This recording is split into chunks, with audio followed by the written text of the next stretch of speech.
Today is Wednesday, June 16, 2021. Coming up on Roland Martin Unfiltered, nearly 50 years after school prayer was banned, Florida Governor Ron DeSantis is changing that for Florida students. Georgia pastors are here in D.C. advocating for voting rights. We'll talk with one of the organizers. Also, Texas Democrats are still on Capitol Hill trying to get Senate Democrats to move on the For the People Act. Also, the Juneteenth Legacy Project historian Sam Collins will join us to talk about Juneteenth one step closer to becoming a national holiday. We'll also tell you about Black Voters Matter and their Juneteenth Freedom Ride from Mississippi to the nation's capital. Plus, an update on Brennan Walker, the young man who was shot while trying to get directions at the school in Florida. Plus, we'll show you today's crazy-ass white woman losing her mind in a clothing store. It's time to bring the funk on Roland Martin Unfiltered. Let's go. He's got it. Whatever the biz, he's on it. Whatever it is, he's got the scoop, the fact, the find. And when it breaks, he's right on time and it's rolling. Best believe he's knowing. Putting it down from sports to news to politics. With entertainment just for kicks, he's rolling.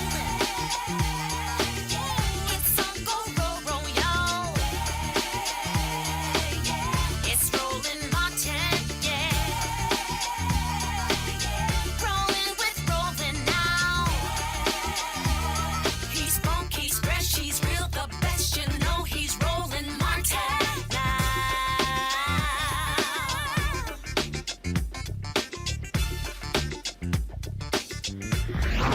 Martin. All right, folks, glad to have you here. What is going on with all of a sudden the fascination of Republicans and critical race theory? What about the attacks on the 1619 Project? What about everything dealing with the issue of race? Well, the real deal is this here. The Republican Party, white conservatives, and yeah, you can throw in a few black people with them. Their real issue is that they don't want to deal with anything with race. But that's really not the strategy here. The real strategy here is 2022. So you see, what Republicans understand is that in order for their folks to turn out, they've got to push the racial button of hatred. They've got to be advocating and creating the culture wars. They've got to get their white base, their white, uneducated, barely with a high school degree base, hyped and excited about the election. So what better way than to all of a sudden have this focus on critical race theory and race and 1619 and this is not the America. See, I've been telling y'all about white fear. I've been telling y'all what white fear looks like. And what it is this whole notion of, oh my goodness, they're taking our country. That is really the basis of everything that they focus on. They are taking our country. See, they don't consider us, African Americans and others, to be a part of the our. It's really about them. That's really what the insurrection was all about. Just to give you an understanding of what I'm talking about here. Now they're fashioning this whole thing, and this is a pretty good one here, that the insurrection that took place, you know what, that really was something the FBI made up. No, seriously, that it really was the FBI making this thing up. This literally is Tucker Carlson making this point. Watch this. Actually, every single case, they were FBI operatives, really, in the Capitol on January 6th. For example, one of those unindicted co-conspirators is someone government documents identify only as Person 2. According to those documents, Person 2 stayed in the same hotel room as a man called Thomas Caldwell, an insurrectionist, a man alleged to be a member of the group the Oath Keepers. Person 2 also, quote, stormed the barricades at the Capitol on January 6th alongside Thomas Caldwell. The government's indictments further indicate that Caldwell, who, by the way, is a 65-year-old man, this dangerous insurrectionist, was led to believe there would be a, quote, quick reaction force also participating on January 6th. That quick reaction force, Caldwell was told, would be led by someone called Person 3, who had a hotel room and an accomplice with him. But wait, here's the interesting thing. Person 2 and Person 3 were organizers of the riot. The government knows who they are, but the government has not charged them. Why is that? You know why. They were almost certainly working for the FBI. So FBI operatives were organizing the attack on the Capitol. on January 6th, according to government documents. And those two are not alone. In all, Revolver News reported that there are, quote, upwards of 20 unindicted co-conspirators in the Oath Keeper indictments, all playing various roles in the conspiracy, who have not been charged for virtually the exact same activities, and in some cases, much, much more severe activities, as those named alongside them in the indictments. Huh? So it turns out that this white supremacist insurrection was, again, by the government's own admission in these documents, organized at least in part by government agents. Are you shocked? We're shocked. We shouldn't be shocked. Because in March, the FBI director admitted that the Bureau is infiltrating as many dissident groups that oppose the regime as it possibly can. Okay. So I just want y'all to understand what you just heard. What Tucker Carlson realized, oh my goodness, the government has informants? Yeah. Informants and white supremacist group? Yeah. Remember, the reason we know the people who killed Viola Liuzzo, a white woman from Michigan who was traveling from Montgomery back to Selma after the Selma to Montgomery march when her head was blown off, it's because there was an FBI informant who was in the truck with the two KKK members who fired the gunshots. That's why you have informants. But I want y'all to understand, so Tucker's, oh no, this is not white supremacists. These are FBI agents. Is that really how y'all do that? So y'all have to understand what's going on here. Okay. Watch this here. And we're going to discuss this more because I need y'all to understand. And folks at Media Matters put this chart together.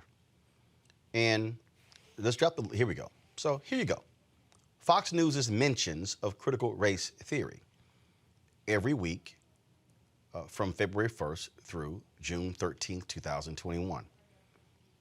You see how it was very, very, very, very, very low in February. Then it went up in March, it dipped in April. Then all of a sudden, oh my goodness, April, May, June, shot through the roof.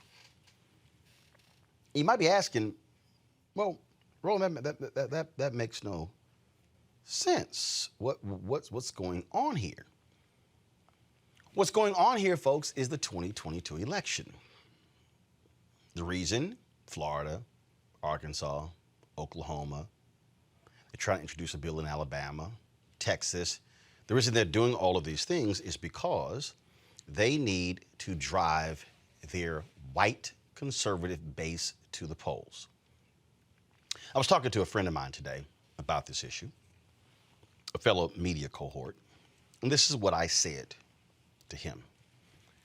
I said, don't make the mistake of trying to defend critical race theory, because this is not about critical race theory.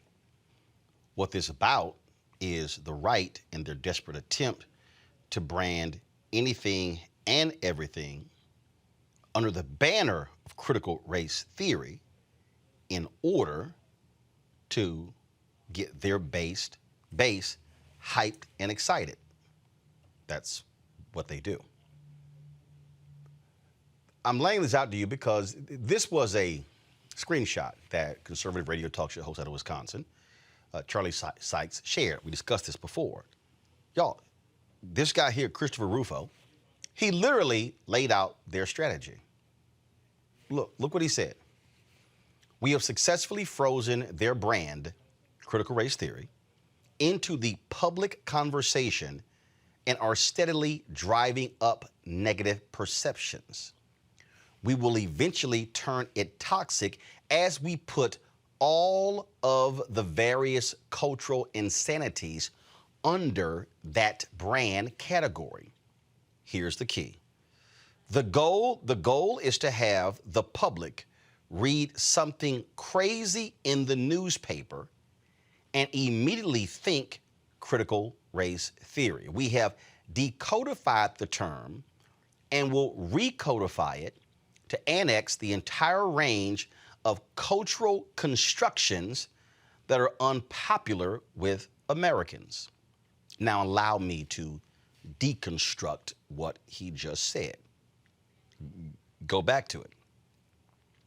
The goal is to have the public read something crazy in the newspaper and immediately think critical race theory. What does that mean? And people who watch Fox News, OAN, Newsmax, listen to conservative talk radio, they really are dumb. They really are low information people. They really are clueless. So whatever they're told, they'll believe. That's why you had 121 idiots who signed up to speak against critical race theory at the Loudoun County School Board, even though the principal said, we don't teach it. That's why you've had other educators say the exact same thing in school districts all around the country. That's why when I was debating that crazy sister from Florida yesterday, who could not even identify critical race theory. Oh, let's ban it across the state. Because one teacher said something to your child. See, again, her deal was, oh, that's critical race theory. So when white conservatives hear race, what Rufo is saying, we want them to think bad, bad, bad, critical race theory. That's why when AL.com, and you heard Doug Jones on yesterday talking about Alabama state rep who was introducing a ban on critical race theory. When he was asked the question by AL.com, define it, he couldn't because they're clueless. See, I need y'all to understand why you have to study the competition. I do. Roger Ailes was sadistic, crazy, and demented, but he was brilliant. He was. Because he understood how gullible white conservatives are. He knew if we just keep telling them over and over and over again, they'll believe it. Please show the Fox News chart again. See, Ailes is dead, but this is the Ailes strategy. If you keep repeating it over and over and over, you're driving it into the consciousness. Now go to the Christopher Rufo tweet right here. You see it right here. The goal is to have the public read something crazy in the newspaper and immediately think critical race theory. Now, Steve Bannon actually articulated this. See, this is why you have to listen to what people say. You have to literally listen to what they say. Steve Bannon said himself, this is our strategy. We're going to do something on the right. We're going to talk about it, hype it up. Then we're going to then challenge mainstream media why they aren't covering it. And they know how scared and skittish the white executives in mainstream media are. And what they'll then do is they'll then cover it when that was never their intention. And so essentially what white, and I'm going to be very clear, what white right-wing media does is what they do is they gin up an issue, force mainstream to follow them with the issue. And what they then do is they then go, why aren't you covering it? And so mainstream then starts covering it. And they stand back and go, mission accomplished. See, the way mainstream media should respond to this is, we're not covering that BS. Next. But see, they're scared of tweets. They're scared of being criticized. Oh, we've got to cover this. That's really what they do. That's how they operate. So what I keep saying to people is, you have to learn to go on the offensive, not the defensive. So all these people out here, this is exactly what they should do. No, we're not going to discuss critical race theory because y'all can go to hell. Because the whole premise of this whole discussion is BS. Next. No, 1619 Project is not critical race theory, so shut the hell up. Next. So you have to be very cognizant of what the game is. And see, part of the thing is, too many people respond emotionally to things that go on. They respond emotionally. They don't listen and pay attention and then try to understand. What was the quote that I gave you from Bill Duke in the movie High Flying Bird? They invented a game on top of a game. And that's what all of this is. My panel, A. Scott Bolden, former chair, National Bar Association Political Action Committee. Robert Patillo, Executive Director, Rainbow Push, Coalition Peachtree Street Project. Monique Presley, Legal Analyst and Crisis Manager. Robert, I keep trying to explain to people, you have to be smart and understand how do you counter the racial bigotry of the right. Donald Trump's entire election, him descending those stairs and coming out, lashing out, the Mexicans, and they send their criminals over here and they're raping people. It was creating this thing in the mind that was of these white voters. That's right, that's right. Finally, somebody who's speaking for me. I got to listen to the language. So then you take a Fox News, who's all about how do we maintain dominance in terms of making money. They know how utterly gullible and dumb these people are. And they will just lead them astray wherever they want them.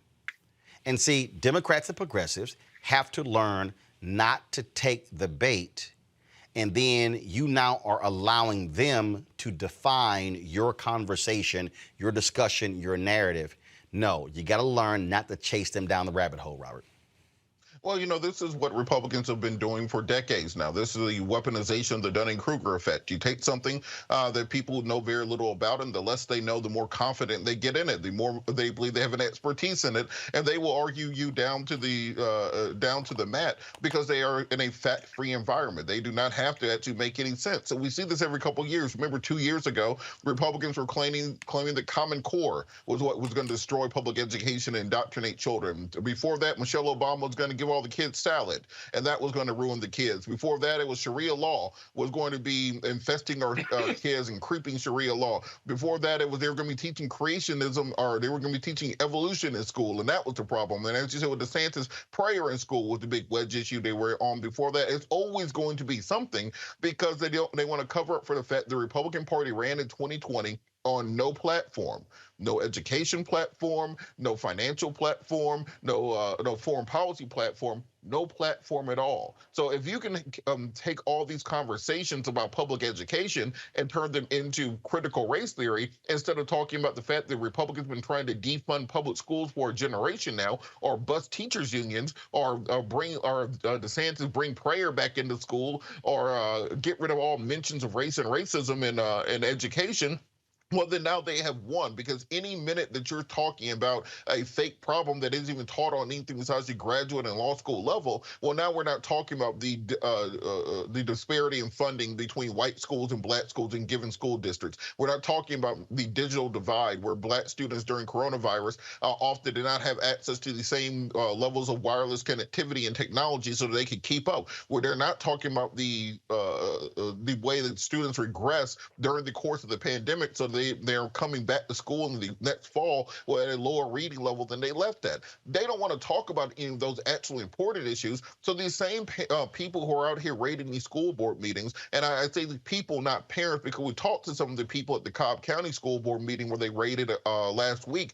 Of the 10 people we talked to, not a single one actually had a child in the school, in the school district, and of the 10, 6 of them were from outside of the county. And they just kind of come in to raid these meetings to divert attention away to what they want to talk about. So the best thing to do, you can't logic with them because their arguments aren't based on logic. You can't present facts to them because it's a fact-free conversation. The best thing you can do is ignore them and change the subject to something which is actually germane to the conversation on education, which they have demonstrated they don't care about because they have because they put forward no platform in 2020. And see, Monique, again, you always have to follow the money. So perfect example.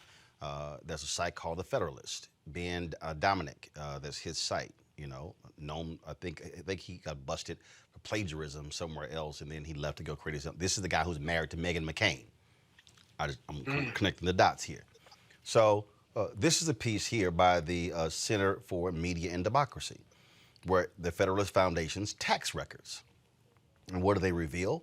That a lot of their money are coming from far right-wing Republicans, including billionaires. And that's who fund. Now, guess what? What people understand is these are the folks, they fund the Federalist, they fund the Daily Caller, they fund the Daily Wire, they fund the Heritage Foundation, which has their own media outlet called the Daily Signal. They fund all of these. That's why when you look at the top 10 stories that are on Facebook, it's Ben Shapiro's outfit. See, they have this whole ecosystem where they share. So here's what they say in this story right here. They say in here, the Center for Democracy has obtained the first 990 tax filing of a new nonprofit linked to the right-wing digital publication, The Federalist, as well as the most recent filing from the Real Clear Foundation, another media nonprofit that has ties to the Federalist. For years, many have wondered who funds The Federalist, which publishes far-right content, including vigorous defenses of Donald Trump, coronavirus conspiracy theories, and racist posts that previously fell under a black crime tag. Then you go through this here, and you see right here, money coming from the Ed Uline Family Foundation, the conservative funding vehicle Donors Trust, and the Thomas W. Smith Foundation. Now, you might say, Fred Uline, you ever seen the shipping company Uline? Well, that's him. So when you use Uline, you're funding his pockets. So look at the amount of money that they've given. $500,000, $850,000. So he says right here, CMD previously reported that take Real Clear Foundation received $5.1 million from the Donors Trust, $850,000 from the Ed Uline Foundation, and $450,000 from the Thomas W. Smith Foundation. Now, Real Clear Foundation is the site Real Clear Politics, which a lot of media people go to. So the reason I'm laying all of this stuff out, because people need to understand, Monique, the sophisticated strategy of far-right donors and what they've done. In fact, what this story shows right here, the DeVos family as well, you can go down here.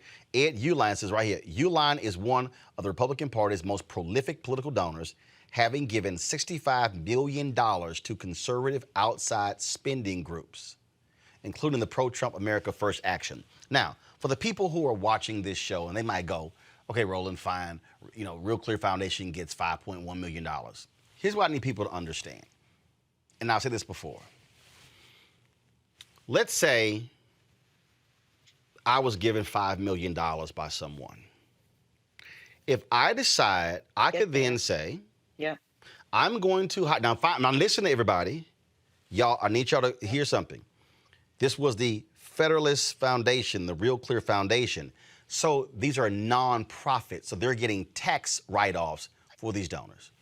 If I was given $5 million, I could go hire 20 reporters and pay them $100,000 each. That's $2 million. I could then hire me 5 editors at $150,000 each to oversee the 20 reporters. And so right there now at $750,000. So now I could hire 25 staffers from $100,000 to $150,000 and spend $2.75 million, and I still have $2.25 million left over. What kind of damage or what kind of positive things I could do with that? This is what this infrastructure is doing. And so this is who is driving the whole critical race theory discussion, the whole 1619 Project attack, because their whole deal is if we can ramp up white fear, white grievance, they're going to come out to the polls. And I guarantee you, write it down, every Democrat running next year is going to get asked, do you support critical race theory? Do you defund the police? Watch it happen. Mm-hmm. Monique, your thoughts on this whole ecosystem that we're actually up against? Well, I was going right for the point that you last made, which is when we see the tactics and the methods that are being used, then it really isn't just, oh, that's terrible. The people with money and who are white are using their white supremacist tactics and economics and in politics in order to control things again. It's very obvious, especially from that article, that we have the power to do the same thing or more.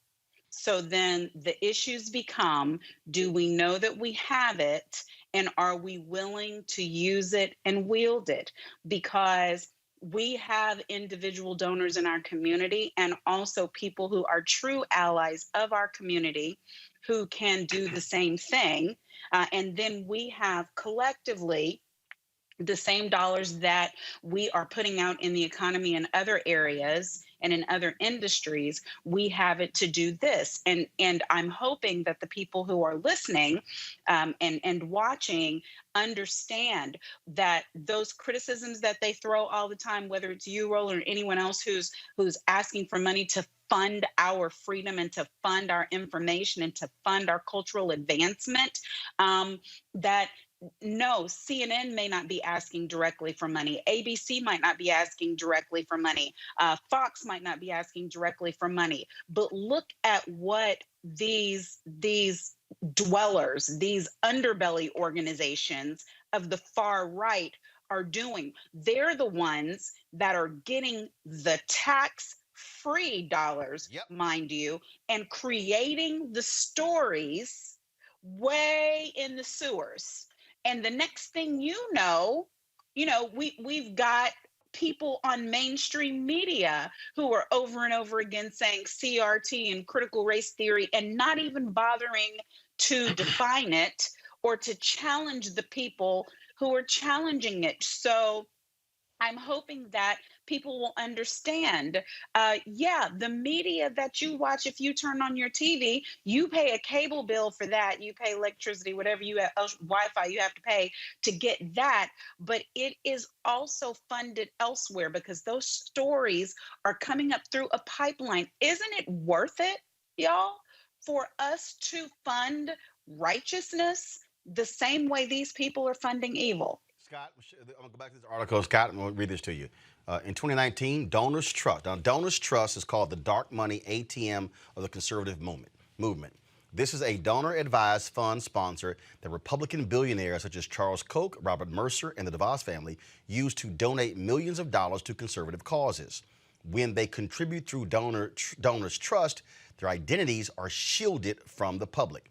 In 2019, Donors Trust gave $1.5 million to the foundation behind white nationalist hate group VDARE, the largest known donation to a white nationalist group in the U.S. It also gave $10,500 to the New Century Foundation, which funds Jared Taylor's white nationalist magazine, American Renaissance.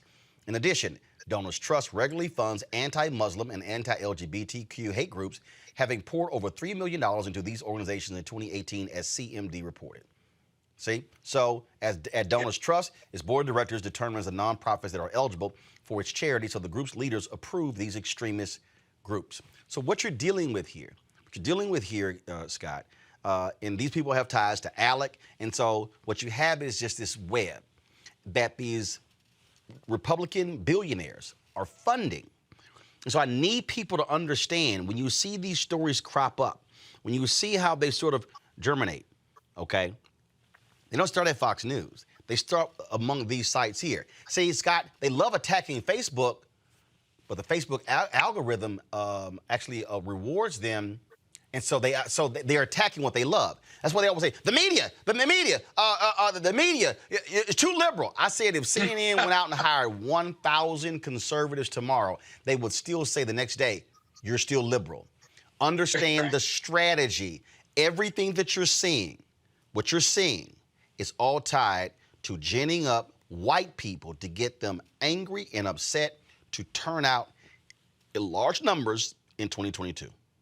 No question about it. Go back to your Donors Trust article if you can, because the most important thing you said about Donors Trust is that they hide the donations from others. Super important. They don't even have the courage to stand up and say, I'm supporting white nationalist groups who commit violence and are insurrectionists against the Capitol. That's the first thing. The other thing they do, Roland, which is really, really important, is that when George Soros or LeBron James does the same thing for democratic progressive causes, if you will, they're highly critical of them. Or if whether it's Bezos or whether it's Bloomberg, they're highly critical of those monies that are given to truth-seeking organizations, to progressive causes, to causes to eliminate police brutality or eliminate discrimination in this country. And so what we need our supporters, just intelligent people, to do is to use their intelligence, if you will, and to reject any dumbass ideas when they read this stuff and outright reject it. And then lastly, I can tell you that those conservative news programs, all the ones that are in the green room at conservative news agencies, all the ones that are on the air who get paid millions of dollars, I can tell you I've been part of discussions where these conservative media folks know exactly what they're doing and often insult their own followers who support conservative news programs. They know how ignorant they are. They know how uneducated they are. They know how dumb they are. And they make snide comments about them. I've been part of those conversations. And then you go on the air, and then they go to entertainment, and part of it's news, part of it's entertainment, but they know the ignorance of those who give them the ratings and give life and breath to these negative stories that are rooted in ignorance. Why? Critical race theory is about telling the truth about America.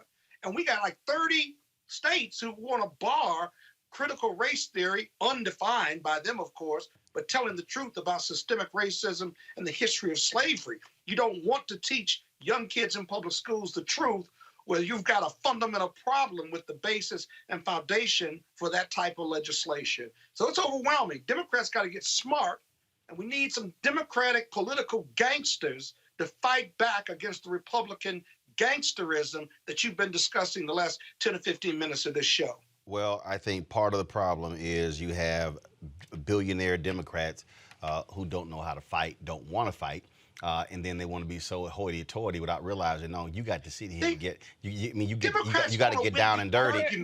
Hold on one second. I'll just give you an example. Hold one second. So, for instance, the Center for American Progress had a very large news operation called Think Progress. They allowed it to go out of business. They were like, well, it wasn't making money. Guess what? These Republican billionaires, they don't give a damn about the Daily Caller or the Federalist making money, because they set it up as a nonprofit, and they're going to say, don't worry about it. We're going to give you $5 million next year. Last point, PragerU, folks, read the New York Times story. They got $22 million in their first year, $7 million from two Texas billionaires. They raised $28 million the next year. That's how they can get 1 billion views, because they can buy the traffic. So I just want people to understand. We're going to keep covering this. I just want people to understand what's going on here and learn not to chase things that they bring up. Be very mindful of where these controversies originate from, so we're not playing their game. All right, folks, let's talk Juneteenth.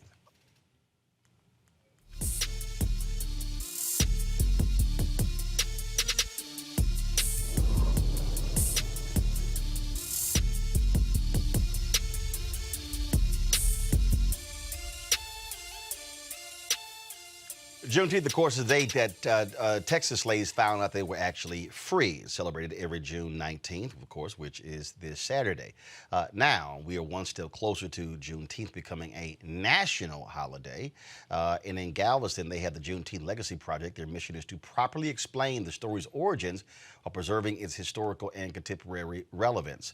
Joining me now is Juneteenth Legacy Project historian Sam Collins III. Sam, I had a brother on yesterday who talked about how the story has gotten wrong, how people say, oh, Juneteenth, actually that ended slavery, and he said yesterday, no, it didn't. It was really in December. Juneteenth is specifically tied to when slaves in Texas were told. Yes or no? Yes, when Gordon Granger arrived here on June 19, 1865, and issued General Order Number 3. The important part of the story that we rarely talk about is that 75% of the soldiers that came into Texas were USCT, United States Colored Troops, that brought the message of freedom to Texas. So, what do you want to make sure gets told? And so, exactly, what is y'all goal with this? To expand the narrative with this 5,000 square foot mural that's on the side of the old Galveston Square building, painted by artist Reginald Adams and his team, the creatives, Kadavian Baylor, Dantrell Boone, Joshua Bennett, Cherry Meekins, and Samson Adenube.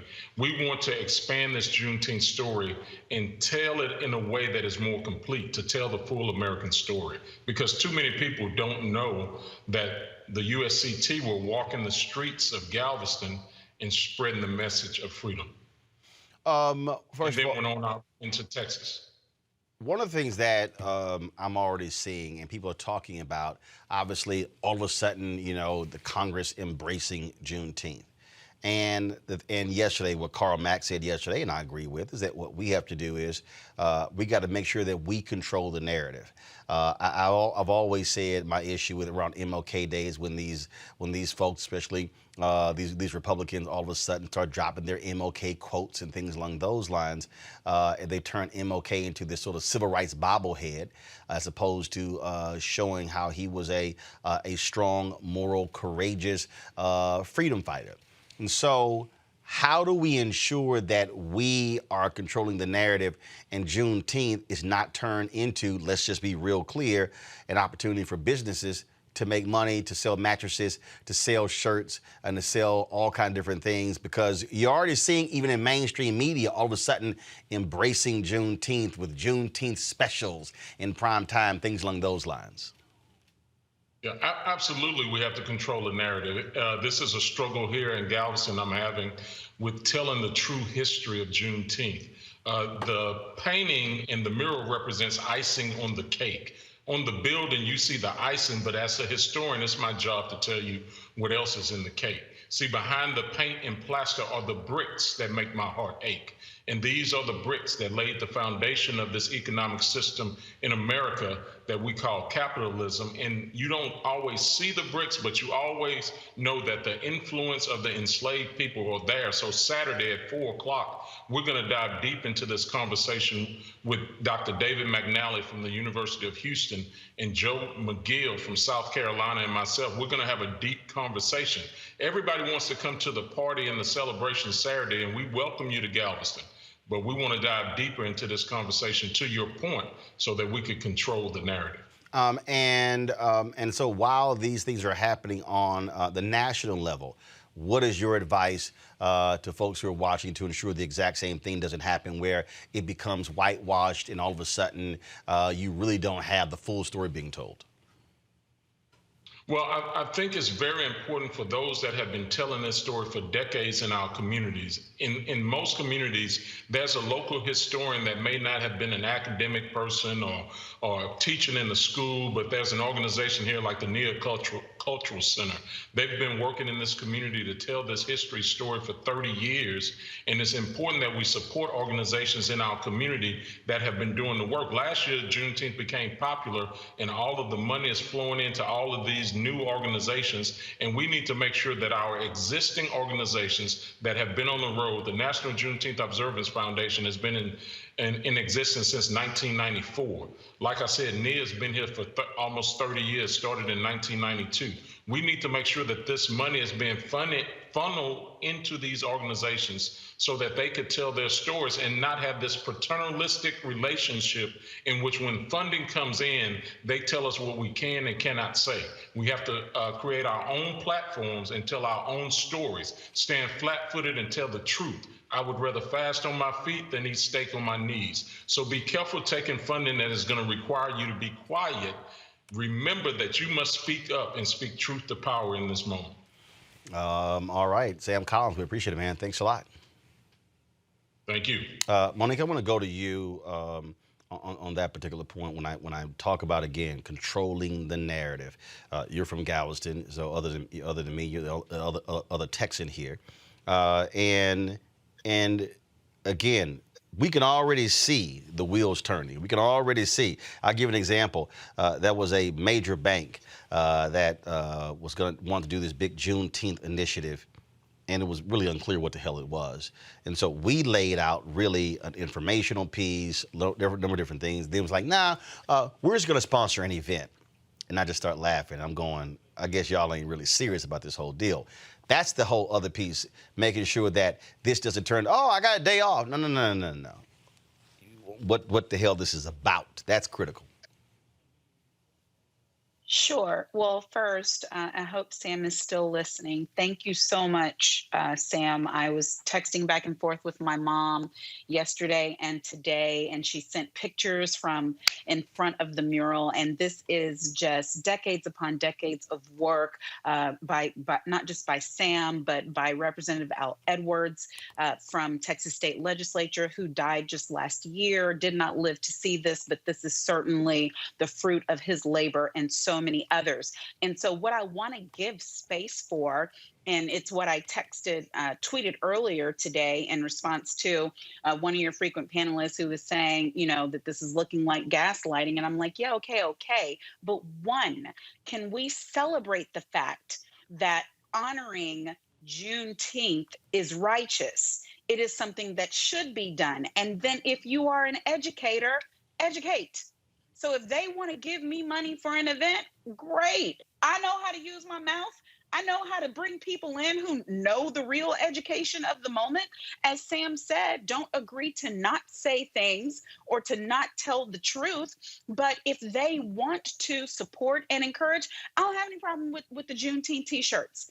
I want to tell the story as many times as I possibly can, because especially for me, these are my ancestors. This is my great grandfather who was right there at Ashton Villa when this announcement was made by Gordon Granger. He became an emancipated former slave. So that is my life and legacy, and every opportunity we have for people to understand that even once the freedom was declared on the East Coast, it took almost 2 years for people who lived in the South to have those same freedoms. They were free in law, but not free in body. And that is what we are dealing with right now in this country. So, y'all, keep the main thing the main thing.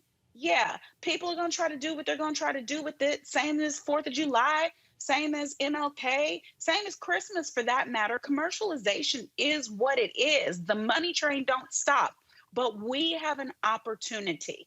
And I am thankful for everyone who banded together in order to make this possible. Go G-Town. Robert, the thing for me is real simple on this. I can be supportive and thankful for Juneteenth being a national holiday and demand an anti-lynching bill and demand the George Floyd Justice Act and demand the For the People Act, and demand the John Lewis Act. So I don't have to sit here and go, people are like, oh, they just want us to forget. No, I ain't forgot a damn thing. I want all of it. I want the whole damn menu. Well, I think that's what's important, that we now have an opportunity as a community, and we have to take advantage of that and make sure we keep control of this. We do not want Juneteenth to turn into Black Cinco de Mayo. The first time we see a little white girl named Megan dressed up as Sojourner Truth to get free shots, I think all of us will realize that we messed up somewhere. So we're going to have to keep this in line, keep this where it needs to be at. Even in Atlanta, recently we started seeing pop up Martin Luther King day parties and twerk fest and strip clubs giving away free giveaways to celebrate Martin Luther King. The community has to come together and keep these things in line and make sure we're educating people and that they understand the true impact of it. And declaring it a national holiday is step one. Because what it leads to is America acknowledging the damage of slavery, acknowledging and spending a day to realize that, yes, millions of Africans were kidnapped from their homes, enslaved for hundreds of years in chattel slavery, genetic slavery. Based upon the blood in your arms, you are owned by another person for hundreds of years and then released with no recourse, no land, no property, no money. They then tended those same fields, those same houses for decades thereafter. Deep into the 20th century, there were still people sharecropping. That many of us grew up knowing that in conditions not much different than slavery themselves. So as we have this conversation and understand where we come from, now is where we can take it and move the ball forward. It is step one. So now that you recognize what happened, now that you declared a national holiday for the release, now we have to start talking talking about the reparative measures that were never made and how we move that forward towards reparations for our people. That is we're at the first step, the precipice. That doesn't mean you quit and go to the twerk party. That means you keep fighting, moving forward, and change the narrative until we can actually get the type of reparative actions that are needed to repair the damage done to our community after 400 years. I'm going to bring in, before I go to Scott, I'm going to bring in a former CEO of DeKalb County, Georgia, and Pastor Lee Mayo, Transforming Faith Church. And the reason I'm bringing him in, because we're going to talk about this issue and voting as well, and all these things go together. Lee, I think some people need to understand that we can actually fight for 4 or 5 different things at one time and can be appreciative of one of them. So, look, we fully expect the House to pass this to make Juneteenth a national holiday. This also means that while all of these white folks are running around trying to pass these laws, not wanting to teach American history, guess what? You make Juneteenth a national holiday, you're going to have to talk about why you even had Juneteenth in the first place. What created it? What caused it? Were the slaves actually freed on June 19th? As Karl Marx said yesterday, the answer is no. So my whole deal is now we can sit there and say, national holiday, now y'all can't act like you can't teach it because it actually now is a national holiday. So let's talk about it. Yeah, man, we can walk and chew gum at the same time, man. We can deal with issues of the reality of the history of this nation. We can deal with things like reparations. We can deal with voting rights. We can deal with just things that are connected to the Black and brown experience in this nation. So, you know, we all this stuff that's going on, we don't want people to get it twisted. We still need to be fighting for all the issues that affect our community.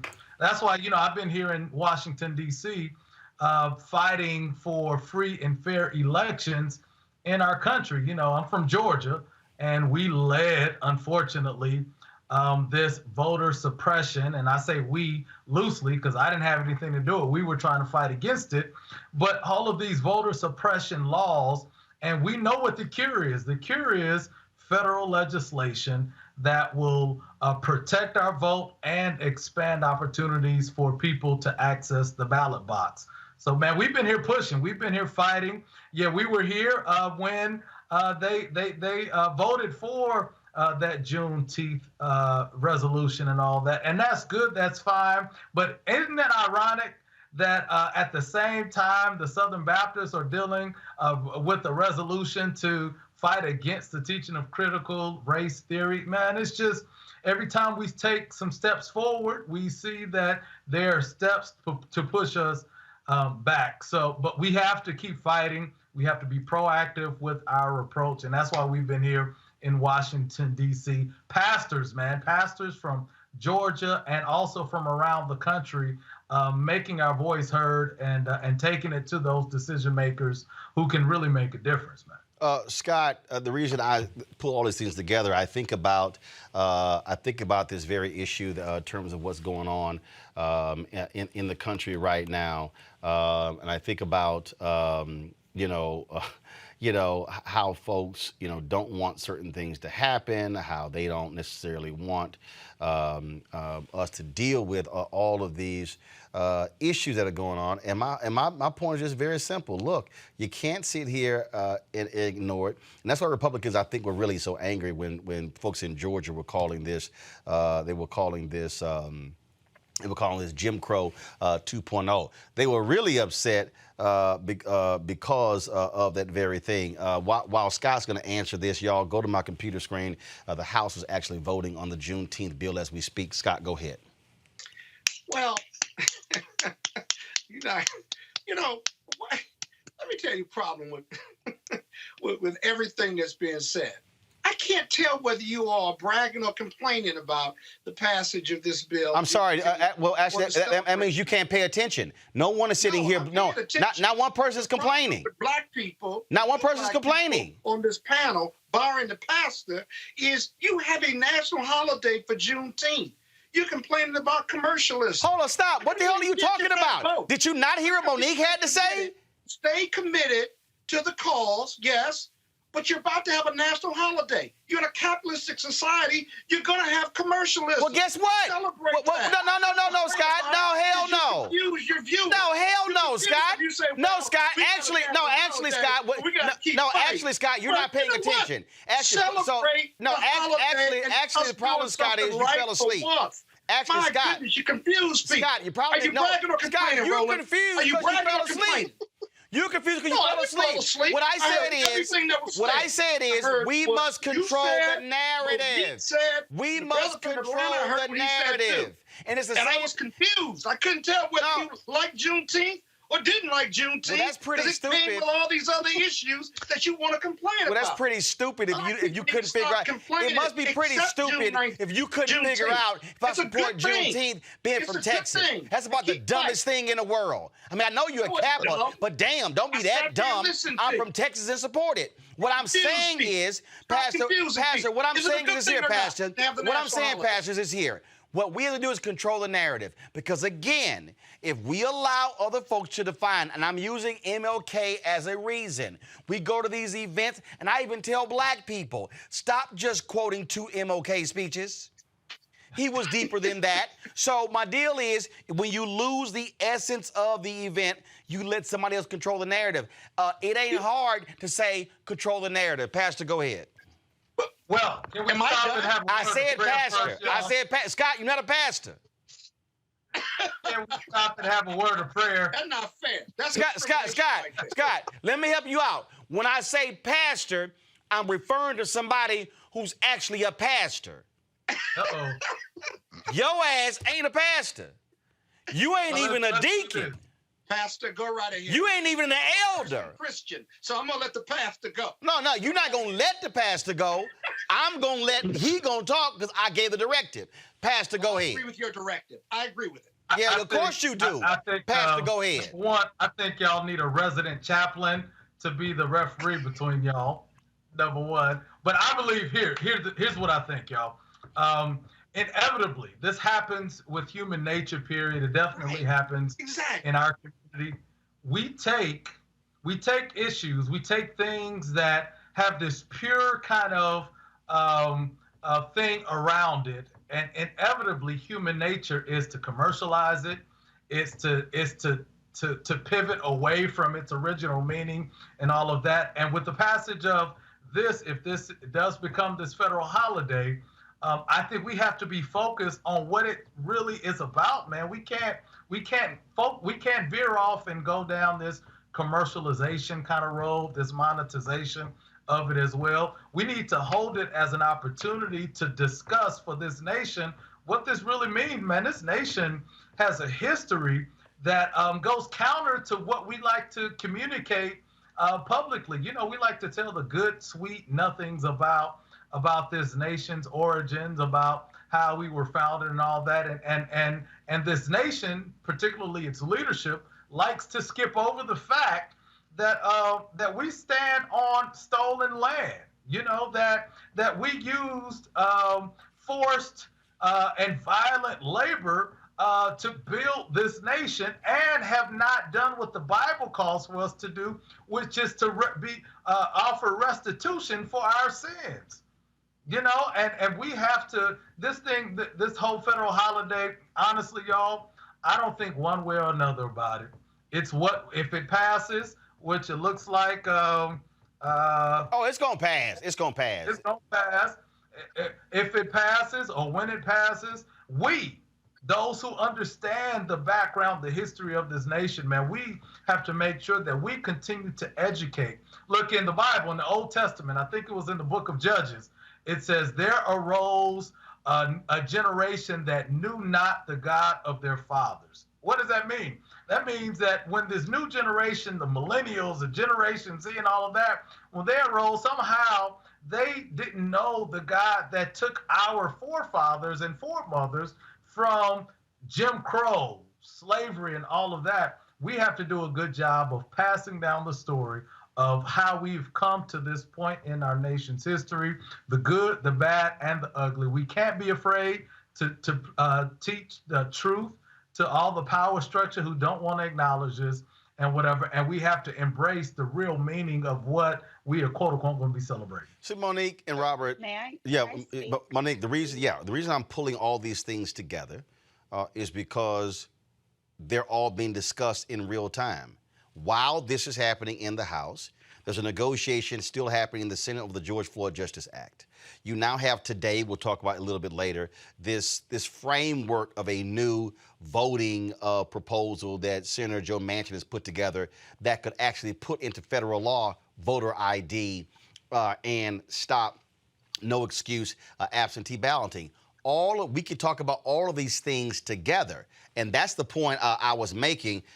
You probably got it. Robert probably got it. I don't understand why Scott couldn't understand it. But Monique, go ahead. Monique, go ahead. Don't complain about Monique, go ahead. Yes. So Scott did. I want to try to assist because he did text me at the beginning of the show and say he was having problems with his audio. And I have to believe that it's those problems that prevented him from hearing me say congratulations to Sam Collins. Did you? Okay, don't interrupt. And the reason I can confirm, what you said, Monique, because Monique sent me a text at 6:17. Scott can't hear the show. Monique, continue, please. Monique, continue, please. What I know now is that it wasn't technical issues. It was auditory issues. So I said, being from Galveston, that my parents yesterday, on the anniversary of 63 years of marriage, were able to go, because I'm adding to the story now because you didn't get it the first time, Scott, were able to go to the spot where my mother's grandfather heard of his emancipation, right there in Galveston, Texas. And I said, thank you, Sam.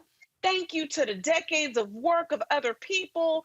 Thank you to Representative Al Edwards, who isn't here to celebrate it, but died a year ago after all of his hard work. And I said, let's be mindful to take this win and that this is a teachable moment. We don't need to be concerned about commercialization. They commercialized July 4th, Scott. Exactly. You still celebrate. Okay, but you should have amen the first time instead of saying that I didn't say something, Scott. They commercialized Christmas for the pastor who's here on the panel. You know, we're not saying get rid of high holy days because they are all opportunities for those of us who know how to teach.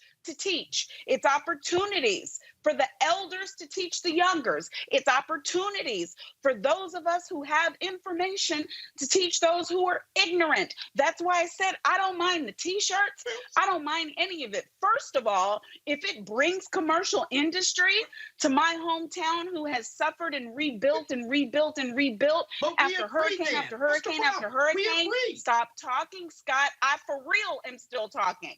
If it does that, then I am in favor of it. But Scott, you agree, but you missed it. All I'm trying to do, because if you missed it, then maybe somebody else missed it like you, is say, guys, don't allow our cynical nature where anytime we get anything good, we know that something else bad is around it and they're gaslighting and etc. We have the power to control what is done with this. June 19th was the day my grandparents got married. And before one of them went home to be with the Lord, they had celebrated 62 years of marriage right there in Galveston, Texas. They moved the property from where my grandfather was a sharecropper down to a block from where my parents still live. So listen to me. I done been in every Juneteenth parade. I've twirled batons. I've been in the band until I went back 3 years ago and spoke at the inaugural social justice luncheon for the Juneteenth Emancipation Committee. So hear me when I say this is our moment and it matters. It's more important to me than July 4th will ever be. So those of y'all out there who are saying, we're being gaslit, but you're going to break out your barbecue? on July 4th, start a couple of weeks early, bro. But that's not what I said. Start when all I'm we saying is that's not what I actually said. got free. Pastor Lee, I'm- Pastor Lee, after Monique just laid that out, why don't you just go ahead and give the benediction? Amen, y'all. Amen. But let me say this one thing. Something that's super dope for me right now is my mom and dad, Reverend Lee May Sr. and my mom, Diane May, will be celebrating their 50th wedding anniversary on Juneteenth. I think that's cool. So, I just had to say that to make me a good son. But, yo, we gotta, look, let me tell you something. Let's not fight about this. I think this could be a good thing. If it's commercialized, it is what it is, but let's keep it as a teachable moment. Lee. Pastor, Lee, ain't nobody fighting. Ain't nobody fighting. Every Wednesday, there are 3 sensible people who are on this show. There's always that ignorant, wild, crazy uncle. There's always that one. There's always that one who is that far from being committed, and so that's what we got. That's what we got to deal with. Pastor, continue to press the folks on Capitol Hill when it comes to voting rights. We certainly need it. Thanks a lot. Appreciate you, man. Thank you for having me on. Going to a break. We come back. We're going to talk about Senator Joe Manchin. Yeah, this voting proposal he has. I don't know. That's next on Roland Unfiltered. I believe that people our age have lost the ability to focus the discipline on the art of organizing. The challenges, there's so many of them and they're complex, and we need to be moving to address them. But I'm able to say, watch out, Tiffany. I know this road. That is so freaking dope.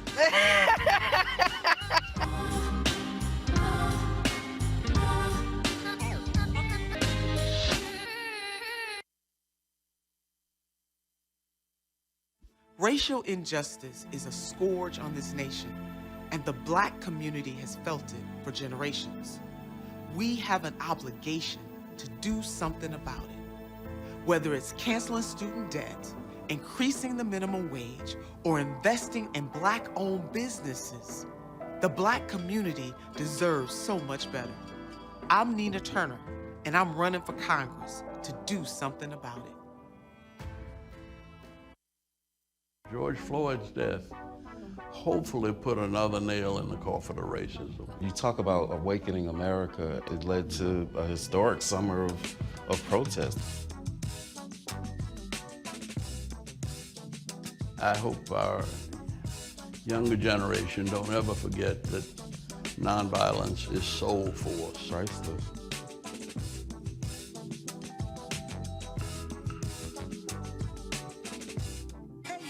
Join the blackest bus in America and hundreds of organizations on a freedom ride for voting rights. From June 18th to June 26th, join our caravan for rallies in cities and states from Louisiana to Virginia. And on June 26th, you can join us in Washington, D.C., or host a voting rights event in your own city. To learn how to get involved, text Freedom Ride to 797979.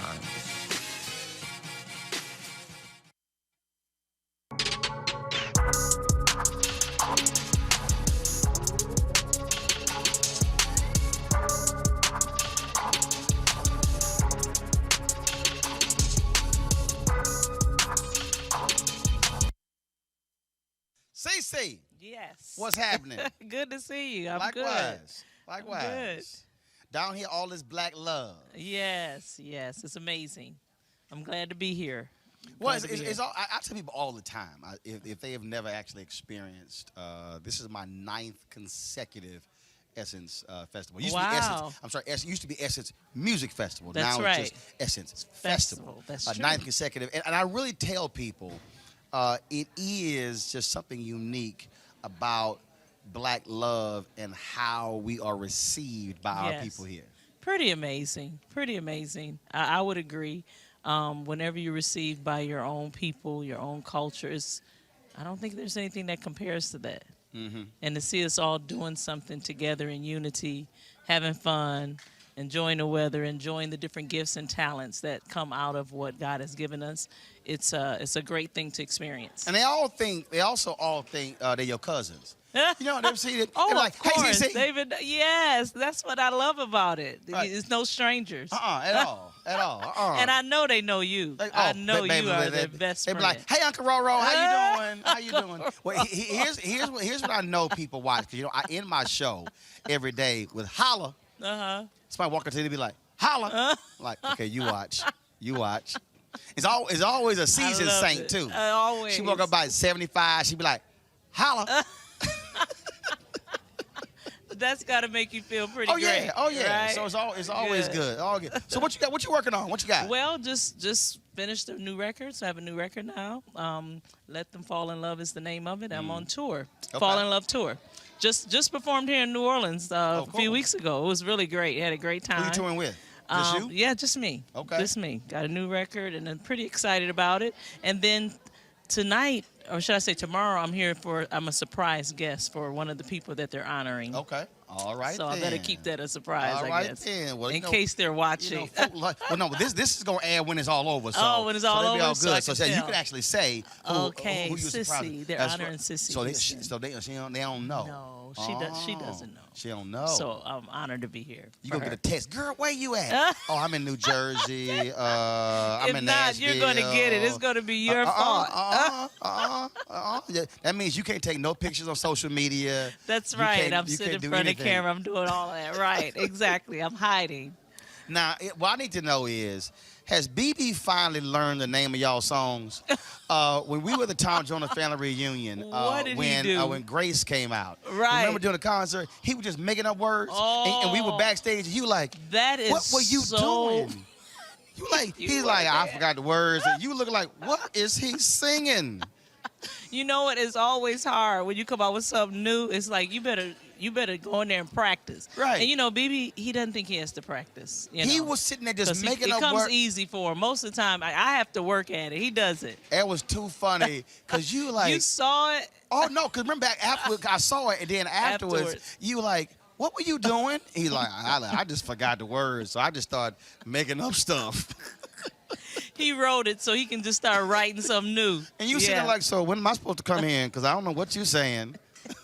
I mean, it's not like acting where you just going on like, okay, I'll just wait till you finish and I go. Exactly. No. You have to be inside the music. So when you mess up, then you're in trouble. One of the things that I think is interesting that I tell people, and television is also, I think, the same. There is something about I give lots of speeches, and so I don't write speeches. You don't? I don't write them. Okay. So I literally allow for the discernment in the room where I get a sense of the feeling in the room. Wow. So, I mean, literally. I mean, I let the room speak to me.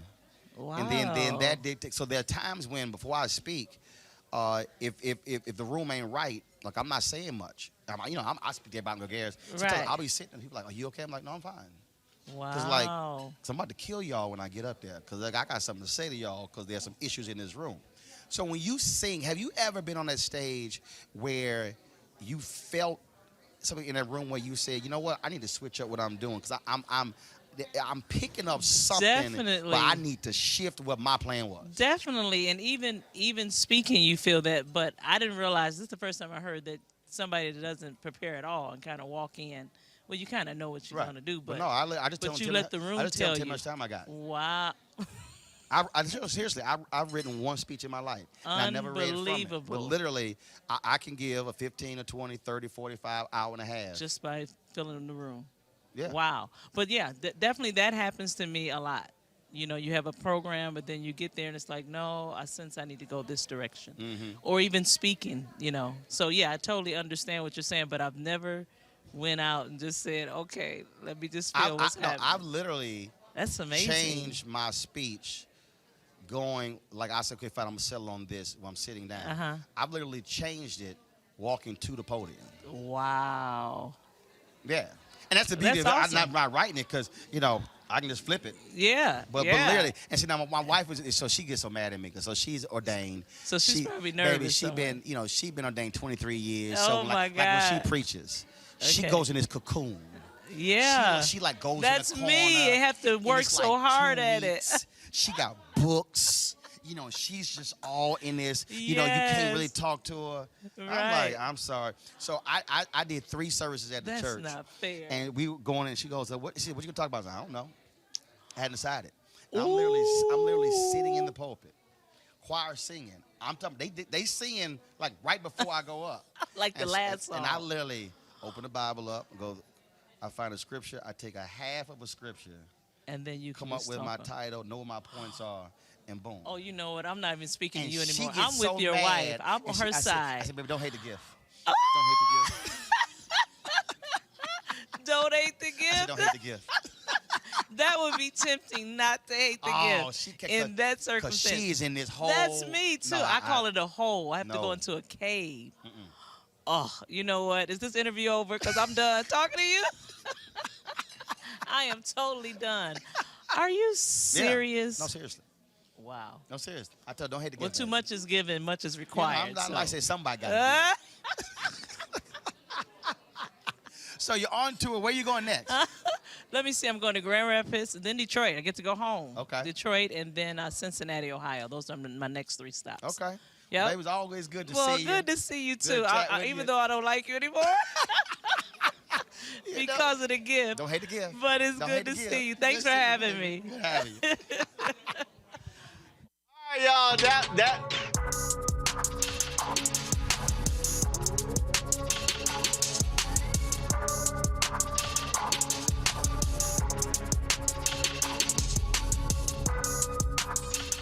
All right, folks, that was great. So every day here on Roland Martin Unfiltered, we're going to have a Coca-Cola Essence Festival throwback where we're going to show you some of our greatest moments from previous Essence festivals.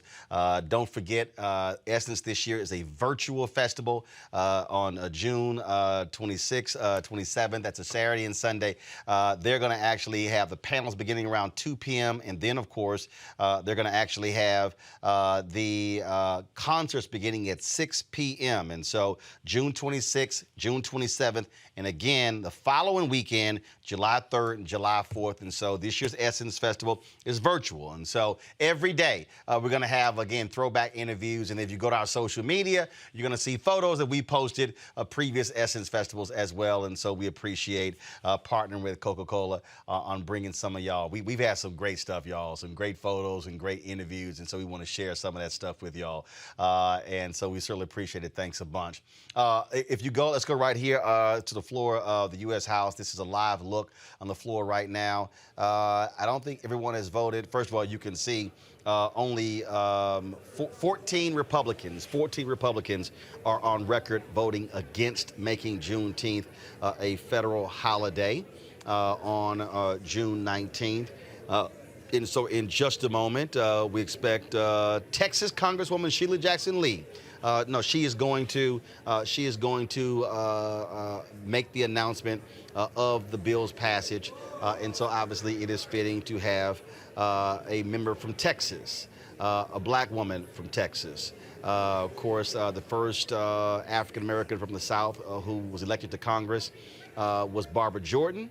Barbara, the seat that Congresswoman Sheila Jackson Lee is in, that is the seat of Congresswoman Barbara Jordan.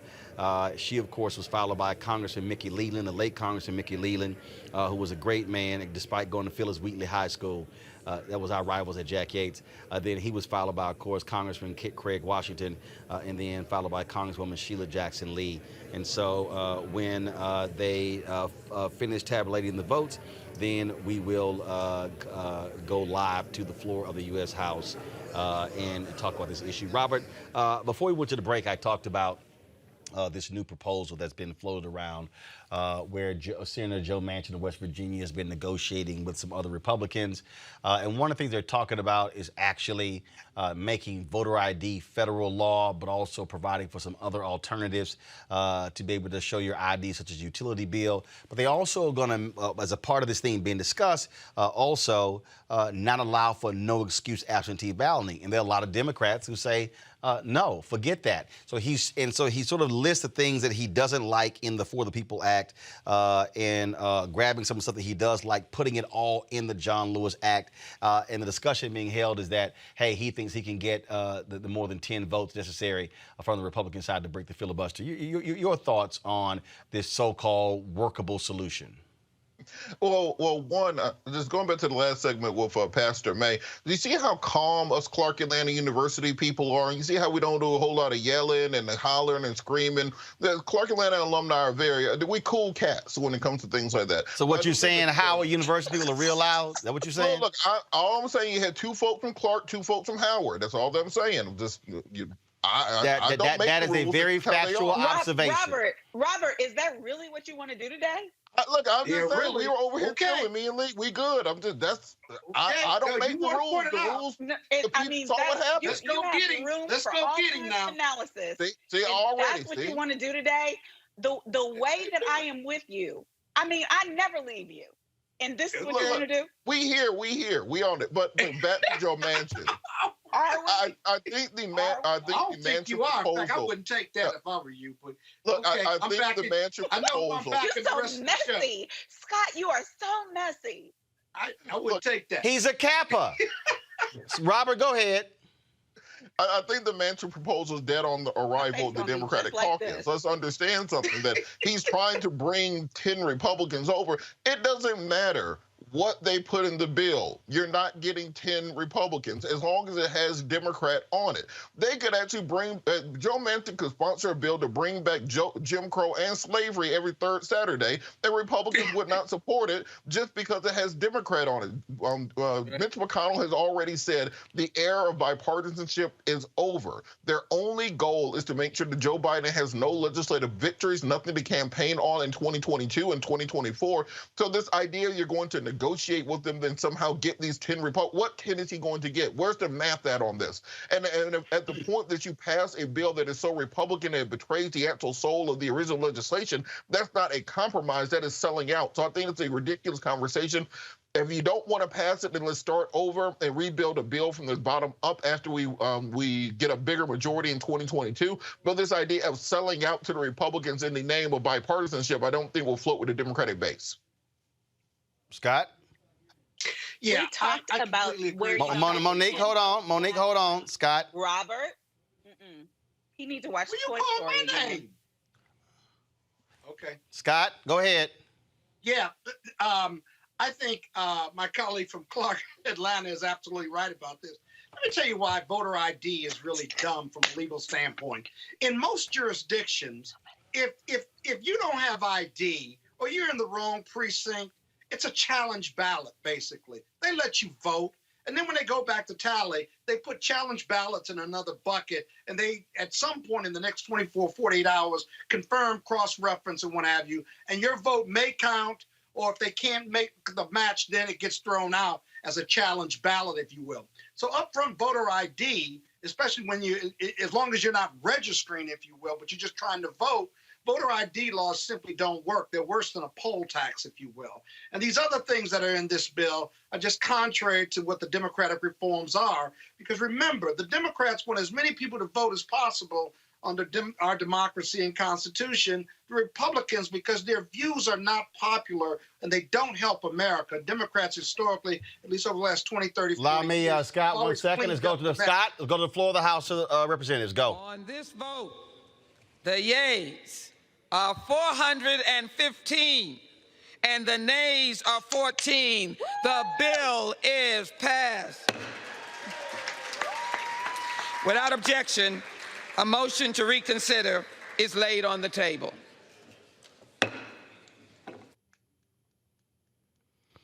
Well, there you go. And a vote of 400, and you heard the vote totals that were given by Congresswoman Sheila Jackson Lee. 414 House members, 414 House members voted yay. 14 voted no. Those 14 are all Republicans who voted no. I'm gonna show y'all this here. Actually, if you go back, you see, go to the chamber, please. You see House members there congratulating Congresswoman Sheila Jackson Lee for that. This was a long day in the making. Folks like Opal Lee, who's almost 100 years old. She's been walking all over America, wanting to make Juneteenth a national holiday. Y'all might remember, this also was when that bullshit Trump platinum plan even though he didn't say nothing about it last year. And remember, last year, it was Wisconsin Senator Ron Johnson who stood up and blocked it because they wanted to pass it by unanimous consent. All the other Republicans agreed with it. He wanted to be a butthole about it, and that's exactly what happened. And then this year, he finally realized, you know what, let me just sit my behind down because it don't make any sense. I do want to show y'all this here. I saw this tweet. I thought it was pretty damn funny, even for a Republican. So one of the Republicans said some really stupid comment. Let me pull this up for y'all so y'all can laugh. I know you don't think Texas Senator John Cornyn has a sense of humor, but y'all watch this here. So read this here. Representative Rosendale issued the following statement opposing a bill to make Juneteenth a federal holiday. Let's call an ace an ace. This is an effort by the left to create a day out of whole cloth to celebrate identity politics as part of its larger efforts to make critical race theory the reigning ideology of our country. Since I believe in treating everyone equally regardless of race and that we should be focused on what unites us rather than our differences, I will vote no. Okay, let me just show y'all. This was the response of Republican Senator John Cornyn. Kooky. Which is, I mean, I'm just saying, he's a fellow Republican, but even he was like, yo ass ignorant. Oh, gosh. But you notice there, you remember what I said at the top of the show? You notice there how he worked the critical race theory in? Right, exactly. I told you, anything, here's what's going to happen. Somebody going to be discussing blackened salmon or blackened catfish, and then a Republican is going to say, that's critical race theory. All they're going to hear is the black part. That's all they're going to hear. And they're going to yell critical race theory. That's just what we're dealing with. So, all right, y'all. So, Juneteenth is a federal, now goes to President Joe Biden to sign, making it a federal holiday. Yeah, now you're gonna have the people yelling. I can't wait to see the Republicans who probably gonna try to say, can we make Jefferson Davis a federal? Go on, sit down, because you know they still they still get time off in Alabama, Mississippi, and I think Tennessee as well, and I think South Carolina too. So it's amazing. So Roland, what are they gonna teach in the schools about Juneteenth if they you can't pass a law to block? No, you can't. No, you can't. Huh? You can't. You can't. Not gonna do it. You can't. Right. Not gonna do it. Not gonna do it. So there's gonna be a federal holiday, but you can't talk about it. Right. Exactly. Exactly. You know, the Republicans' view on this is the denial of the truth. Again, they just have a problem with the truth and facts, whether it's slavery or structural racism in this country. They can't explain it, so they just don't want to talk about it. Bottom line. Oh yeah, no, that's the real game. That's the real game. Maybe they want to talk about this. Y'all know what time it is? No charcoal grills are allowed. I'm white. I got you, Carl. Illegally selling water without a permit on my property. Whoa! Hey! Give us your right. You don't live here. I'm uncomfortable. All right, you know when you go shopping, you're really not trying to deal with really choosy, crazy, outlandish people. Well, at this Ross Dress for Less, let's just say it got a little crazy. Ignorant, nobody motherfucking bitch is what you are. Please leave. Oh, I'm leaving. Please leave. I mean, you're gonna be leaving soon too. I promise you that, you fucking no good bitch. Okay, that's fine. You guys want to Bye. Have a call good day. racism? Bitch, you're more racist than the fucking white person ever. Okay. Fuck you, you fucking black bitch. Okay, that doesn't bother me. Fuck you. Okay, have a good day. Don't dance around on your porch like a fucking monkey, whore. Get out.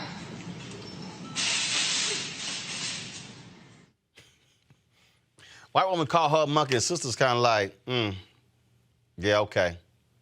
All right. Let me, did y'all find her name? Did y'all find her name? Let me go ahead and read her name. That's her right there, Carrie Zoner. That's the one who acted a damn fool in the store.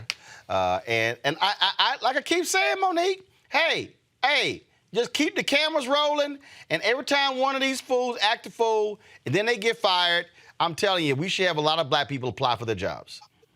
But Roland, what was she so mad about? I think she was mad about the mask or something. Yeah, that didn't come out in the video, but she madder than a month. She mad as hell, boy. Scott, did you hear him say Monique? Oh, I'm sorry. I didn't know that. Forgive me. Yeah, Didn't hear that. because your ass don't listen. I got a technical difficulty. Because your ass don't listen. I told you, you don't listen. You going off today. You don't listen. That's the problem. Monique, go ahead. Well, let me just say this. Monique, go ahead. I hate y'all.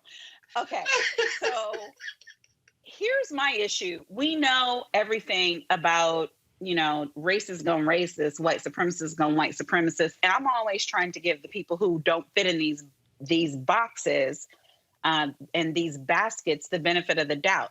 But what is clear to me in this video, and this is one of those things that if critical race theory was actually taught in schools, which it's not, ignoramuses, this is one of the things that they would teach.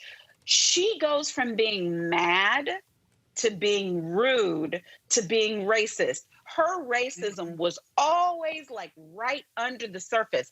And when she realized she couldn't yell and get her point across, then she couldn't call the employee a bitch and get her point across, she had to go for black bitch because black in her mind was an insult. Like that was a derogatory term. And then when she was still unfazed, she went for porches and monkeys and everything that she could think of. Hear me. If there is a single white person in America watching me right now, that doesn't come from nowhere, boo. That's in your spirit. That's your default setting. So you think that you just generically mad and insulted? But hear me, the people who are not racist, porch monkey doesn't just spill out.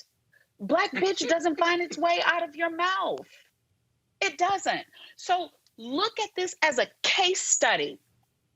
In your empirical class, your fictional class, CRT 101, because this is where you learn how white supremacy intersects with social construct, because that's what critical race theory is actually about. Yeah. Scott, go ahead. You got something to say? I just want to know. I'm not the host, though. About. Who gets mad that mad? Did a child get attacked? Was her life threatened? But she went right there, as Monique said, with the social construct and racial theory. I just don't know why people get so mad about it. Where's she working, Roland? What is she working? Here's the deal. So first of all, you've got a couple things out here. So there's some pieces I see that her name is Lisa Zoner.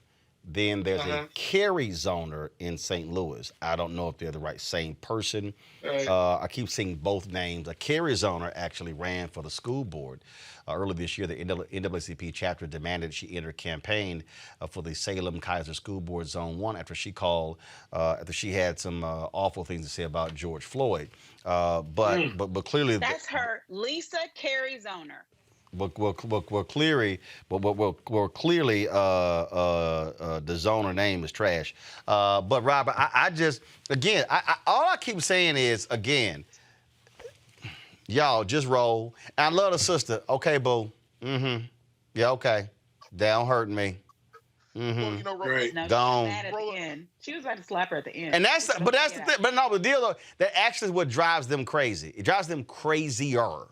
When you go, okay, boo. Mm-hmm. You done? Right. It drives them crazy. Robert, go ahead. Well, see, one of the interesting things is I wrote my senior thesis at Clark University on racial slurs. And part of what struck me is porch monkey is one of the older terms from the post-Reconstruction era. And so that doesn't just pop into your head. That is one you heard. That's one from your childhood. That is a deep down generation where you don't just slip and say porch monkey.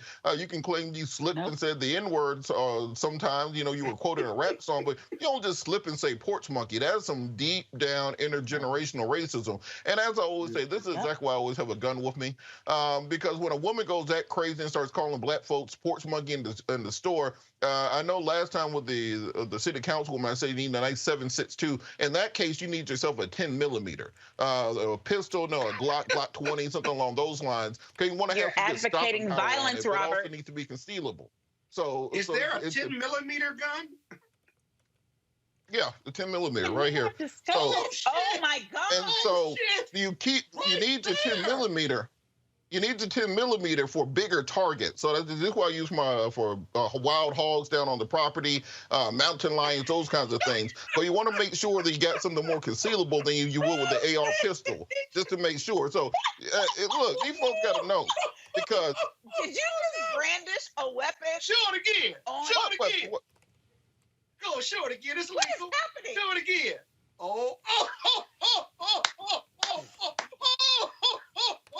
So look, I keep telling these people. Roland, you can't be showing that shit, man. You ask me. Look, this the thing. These people start running around here acting crazy on you.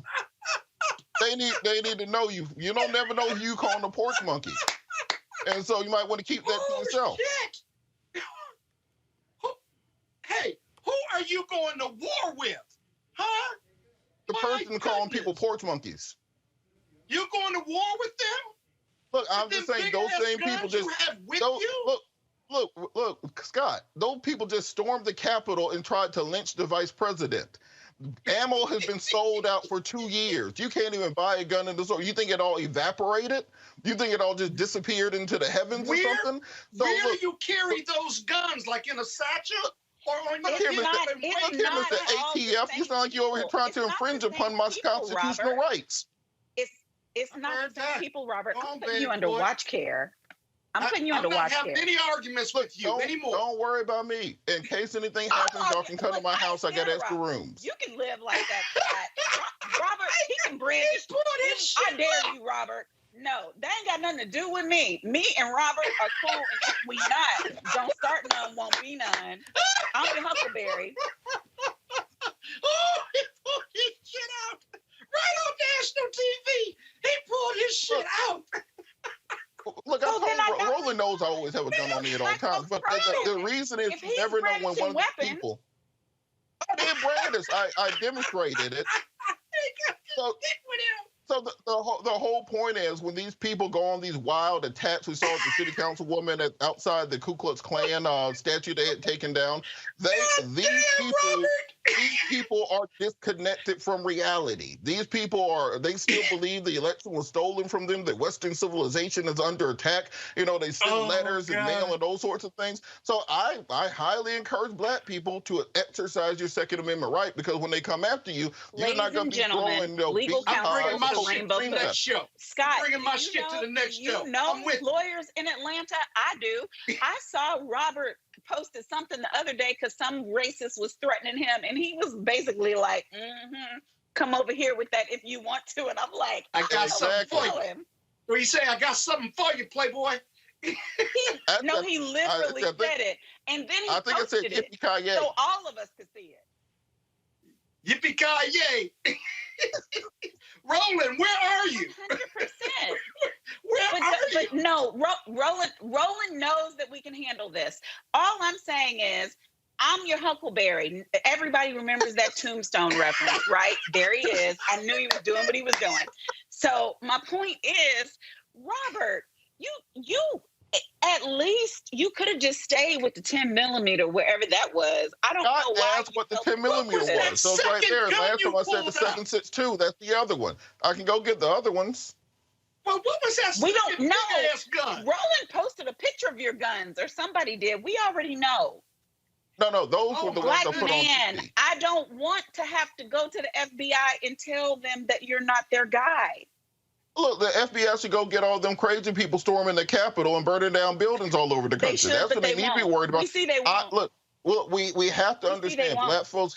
black folks got to stop being afraid of the Second Amendment. It applies to us just like it applies to them. And the same way these people walk around with 50 caliber sniper rifles, Barrett M1s, they got fully automatic tax stamp weapons. They ready to roll. So we're sitting here scared to exercise our Second Amendment rights as if we're doing something illegal simply by legally owning a firearm that is registered, that is identified, that is within every single federal parameter. But we've been taught to be afraid of our actual rights, just like many folks are taught to be afraid of their First Amendment rights. Don't speak out like that. I think all of us have probably heard that from friends and family. Don't be out there talking to people like that. You're going to scare the white people, and they're going to come after you. Don't have your Second Amendment rights. They're going to get mad at you. They're going to come after you. We got to stop running scared as black people in this country. You make progress when you're bold, when you are unapologetic, and letting people know, look, my rights are exactly the same as yours. Yeah, but I'm all Scott, for clear gun your safety, calendar. and I'm Clear all your for the calendar, Second Scott. Amendment. Clear your calendar, Scott. I'm sorry, go right ahead. I said clear your calendar. Yeah, really? Well, our brother's going to need you in Atlanta. I never owned a gun in my life until I heard about the Proud Boys. So I have plenty of them. I haven't brought them on the show yet, but next week I'm bringing them, and maybe we can compare notes because I'm a beginner. My equipment's not as sophisticated as yours, but I'm sure you know how to work my Mossberg shotguns, long and short, and the sawed-off one, and the subcompact 9, and the Beretta 9mm. So let's talk about that. Black people in the Second Amendment on the next show. Maybe Roland ought to just let us freestyle, and we can hold our shit up, and you can tell me all about it. Look, I'm down, Roland. Let's do a gun show. I'm against guns. Can I speak for a moment, please? I am against guns, and Roland is now a member of Guy. Because you know what? You know what Robert reminded me of? Tupac used to say, throw him up, right? Throw him up, right? He threw up his shit, his guns. But I was only throwing up my fingers because I was so naive. But right now, I am against guns. And I will debate it at a later time because I'm not against guns. But we're gonna get you a little 9mm. Roland is having a give peace a chance. His dashiki. That's how you give peace a chance. You get yourself a nice subcompact 9mm. With a piece, like Medea. Where's Tyler? Like Medea, give peace a chance when you have a piece. Come with you, and we're gonna pick out your little Beretta or your little Smith & Wesson, and we're going to get it in your hands. We're going to load it, and we're going to take you to the range in Virginia. And I'm going to tell you right now. Monique, my wife is exactly the same way when I'm at her. As upset as I get with you on this program, does it seem like it makes sense to give me a gun? Yes. Look, Monique, you sound. I had this exact same conversation with my wife when we first met, back when we first started dating. She had moved from New York down to Atlanta, and the first thing I ever bought her wasn't no flowers or purse or shoes. Got her a Mossberg M500 for pistol grip shotgun, like Scott was just saying. And so she, as a New Yorker. She, as a New Yorker, looked at it and was scared of it. She had been taught this pathology her whole life that guns are associated with crime, associated with evil, associated with killing, until people started breaking into her apartment complex, stealing catalytic converters, and dragging women off. At that point, we were right at the shooting range, and she knows how to use it proficiently. And I got her subcompact 9 for her to be in her purse because we have a house in Atlanta, we have a house in Baltimore. I don't know if you noticed, people are wilding out of places. I got it. You know what, Robert? How long you been married, Robert? What year is it? 6 years. What? Robert. 6 years in. So look, I'm just saying, you have to understand they have to be protected. Dude, by year 10, you either get rid of those weapons or you exit the premises. No, she helped. We got to get Erica. Now. We got to get Erica right. I was cleaning my shotguns and I had my 2 9s out in Maryland on the bed, and she turned around and left. Said, "Tell me when you're done with that." It's a pathology. I've had guns around since I was 2 years old, and none of them have ever hopped up and shot anybody on their own. None of them have ever just magically went on a crime spree and shut up a school or anything. They're tools like any other tool. That's why I said to you, you haven't had a black woman around as a wife for 10 years since you were 2 years old. So when you get to the decade mark, you call me. Yeah, Erica don't want no part of my guns, man. But I got to socialize it, just like for that, you said. You should be thankful. Just be thankful. But I keep somebody come knocking on that door in the middle of the night. You'll be happy they're there. My girl don't need no gun. If she's trying to get rid of it, she can do it. I tell you what, she go in there when that money's in there, though. I bet you she knows when that money's in that safe with those guns. She say, take the guns out. I got to get something out the safe.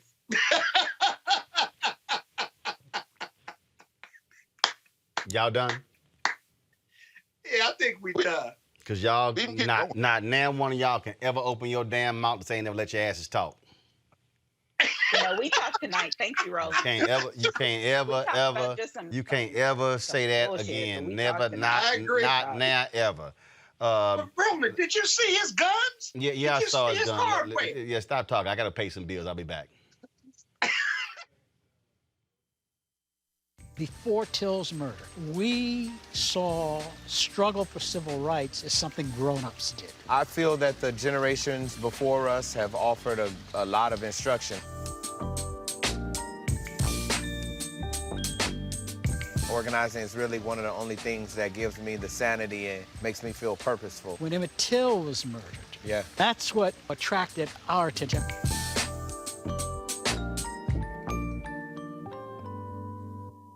Hello, I'm Nina Turner. My grandmother used to say, all you need in life are 3 bones. The wishbone to keep you dreaming, the jawbone to help you speak truth to power, and the backbone to keep you standing through it all. I'm running for Congress because you deserve a leader who will stand up fearlessly on your behalf. Together, we will deliver Medicare for all, good jobs that pay a living wage, and bold justice reform. I'm Nina Turner, and I approve this message. Hey, y'all, join the blackest bus in America and hundreds of organizations on a freedom ride for voting rights. From June 18th to June 26th, join our caravan for rallies in cities and states from Louisiana to Virginia. And on June 26th, you can join us in Washington, D.C., or host a voting rights event in your own city. To learn how to get involved, text Freedom Ride to 797979.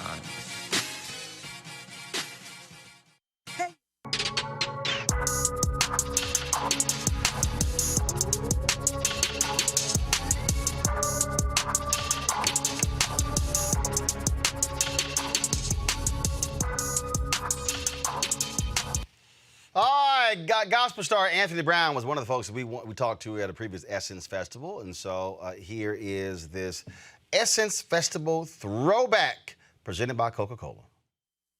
Anthony, how you doing? I'm doing amazing, man. Now, is your first Essence? This is my third Essence. Your third Essence? Yes, I've done Essence at least 2 more times, performing as well and just hanging out. It's the best conference, man, for a lot of black people. Right. Whole bunch of black people. Well, and that's why, so I always start with that question because it's always a different reaction for people who are new. Got you. Versus those who are vets. Yes, sir. Who've been here multiple times. Absolutely. So what out of all the things that you do, other events that you do, other major events, what separates this from any of those? Man, you know what? Black culture is so diverse. When you come to Essence, you get to see a little bit of everything. I mean, we come in every shade. We act every kind of way. To me, that's beautiful. You walk through to the convention center here, the Great Hall here, you see everything, man. But I love it. I love my people. So it's just, that's what makes it different to me. But also, I think what's important, and my staff will tell you, I do this. Yes, sir. I cannot stand coming here in seclusion. Wow. Meaning, you in VIP areas, you here in the interview room. Absolutely. I tell them, no, every year we're walking the stage, walking the floor. I love it. We're going to be with people, seeing people, touching people, taking photos. I hop on different stages, like I'll hop on the 4th stage. Just for no reason. Yesterday they were DJing in Coca-Cola. I jumped right in the middle of their floor. I'll just roll up on the AARP stage. So you like me. like I mean, I whatever. don't want to just be confined somewhere. No, I want to be out there with the people on Bourbon Street, walking up and down, and they throwing beads and all of that, man. I love it. It's crazy. Absolutely. It's crazy. So what music you got folks jumping up and down with right now? Man, you know what? We are excited. Next month, July 28th, we drop a new project called A Long Way From Sunday. Probably my most introspective work. You know, you've always, and News One is always, you've always made sure that gospel music had a place. You know what I mean? We appreciate that you allow us to shine the way you do. I've been on your show there in D.C. You right in my backyard. You done preached at my church, First Baptist Church in Glendale. Yes, Shout out sir. Pastor Yes, indeed. Jenkins. You know what I mean? So you always make sure that we have a place. And so I think that it's important to have that and to do that music so that people can have their inspiration. I mean, everybody else is doing what they feel like inspires them. What I do is talk about Jesus because that's what inspires me. So July 28th, A Long Way From Sunday. That's what we got going on. Brand new project. So what is A Long Way From Sunday? Ooh, glad you asked. A Long Way From Sunday to me is what most people who don't know our black church culture, that's what they feel. Sunday symbolizes the day that we all come together. You know, we fellowship. We know the culture. We do it every week. But there are a lot of people out there who don't know our culture, who don't understand what it's like, and so they feel a long way from Sunday. And then there are others who, like myself, go to church every Sunday, are very familiar, but you know better than I do. You know, as soon as you get in the car from church on Sunday night, as soon as you wake up on Monday morning, you are already a long way from getting back to that feeling again. So the songs on this project really are about trying to inspire those who do it all the time and those who may not understand it at all, that we really need to bridge that gap and show that everybody's out here struggling, just trying to find a way to make it. That's what this project is all about. A Long Way From Sunday. A Long Way From Sunday. July 28th. July 28th. All right, man. Always good to see you. I see you representing the Washington Nationals. Absolutely, man. I got you. Washington Nationals on my hat, and actually my clothing line on my shirt, man. Well, see, if I wasn't suited and booted, I would have my best record in Major League Baseball, Houston Astros. What? Listen, you in D.C. now, man. No, I'm from Houston. Okay, fine. I live there, but I'm from Houston. All right. I don't do no. I only hometown. We gonna get your Nationals hat anyway, just to make sure you have it. Happen. You ain't gonna ain't gonna happen unless it's blue and orange. So you with Houston an all H day. and a star. All right, fine. Roland is Houston all day. Yeah, I went to when we were in the National League. I went to the Nationals Park in my Astros gear. Did you really? You yes, bold? I did. I ain't scared. You real bold. I ain't scared. Y'all Roland bold, man, but we still gonna get him a little red. He need a little Washington Nationals. He right in our backyard. Don't mean nothing. Houston Astros, best record in Major League Baseball. Oh my goodness, here First we go. place. I'm just saying. Appreciate it, man. Man, Always good so seeing much. you. Yes, I sir. appreciate it. Yes, sir.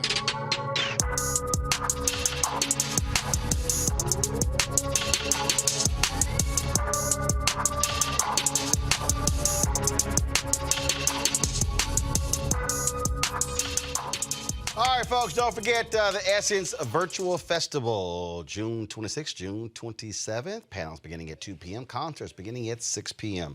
All right, last question for my panels. Has all three of y'all been to Essence Festival? Yes, sir. Well, Robert, you couldn't bring them damn guns if you did come. Scott, you been? Yes. Oh, I'm about to say, because, you know, you bougie. I know. You ain't taking my black card. I didn't know if you actually want to be around the regular black people. You know. There's some people who So are elevated. how about this here? No, How I many do not Essence festivals have you been to, Scott? Say what? How many have you been to? I've been to 5. Especially, I went to the one last year as well. That was my most recent. It was great to walk around last year and everything.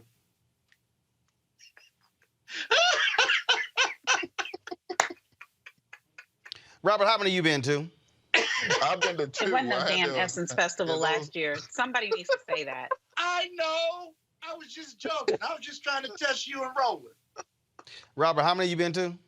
I've been to 2. So You said you been to the 2? drunk aunties were a lot. So yeah, I can only handle 2. You can only handle 2. What? Too much blackness for you? Nah, them drunk aunties get aggressive. Monique.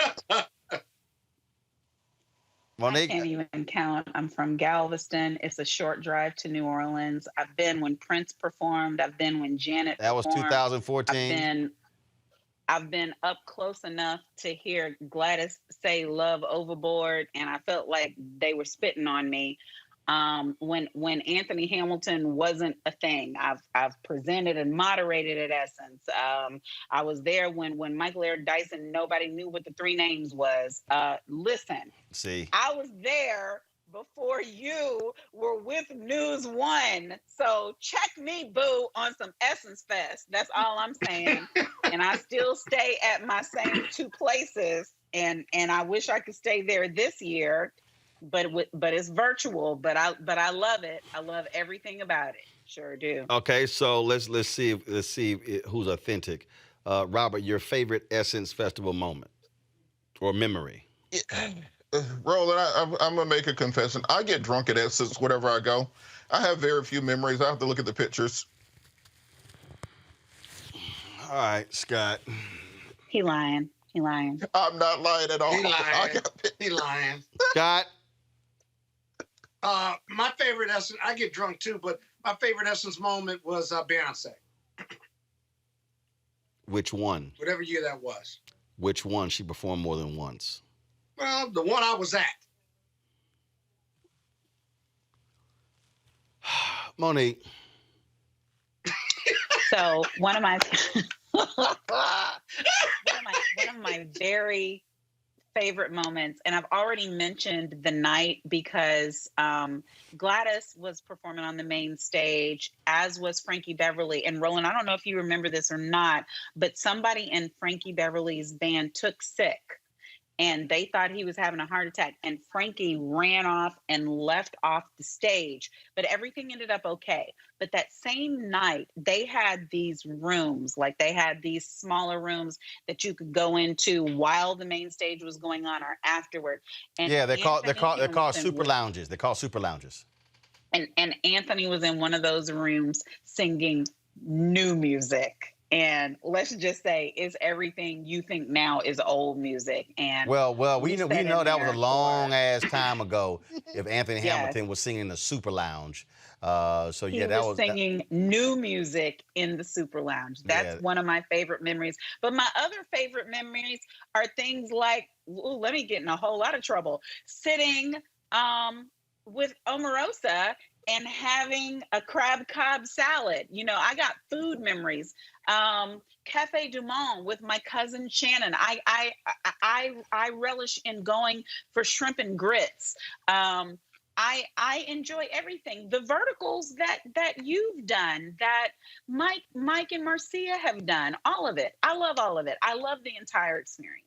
Well, I certainly have been to a number of Essence festivals, and the first one I went to was awesome, and that was where it was crazy because I was up in somebody's suite, and it was wild to actually see Frankie Beverly Mays performing and black folks doing line dances in the seats, on the floor, on the stage.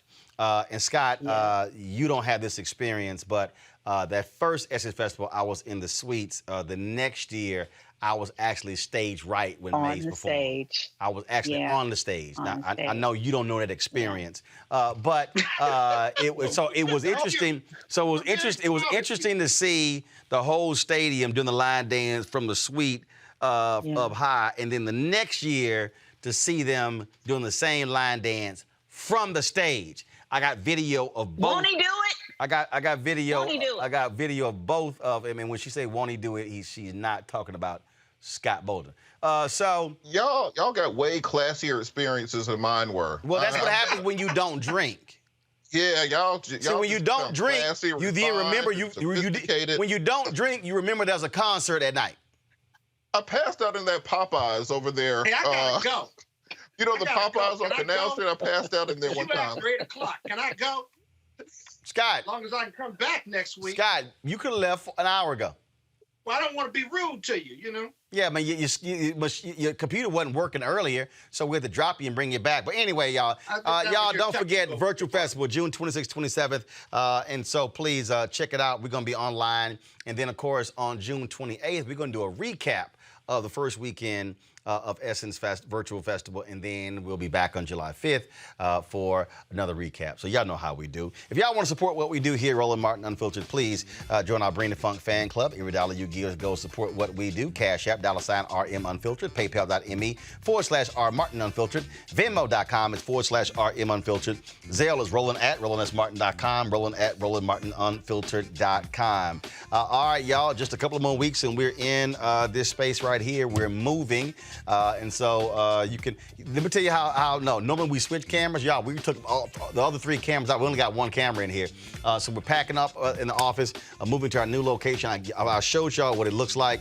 It's fantastic. I cannot wait to tell y'all what we got next. And so y'all know how we do. We keep it real, keep it honest. And plus, y'all know can't nobody on MSNBC, CNN, Fox News, ABC, CBS, none of them rock some aviators. That's how we do it on Bring the Funk. I'm just saying. That's how we roll. All right, y'all. I'm going to see y'all tomorrow right here, Roland Martin Unfiltered. To all my Texans, yo, now the rest of the country know how we feel. Juneteenth being a national holiday. The bill passes the U.S. House 414-14, now goes to the desk of President Joe Biden to sign into law. I'm going to see y'all tomorrow.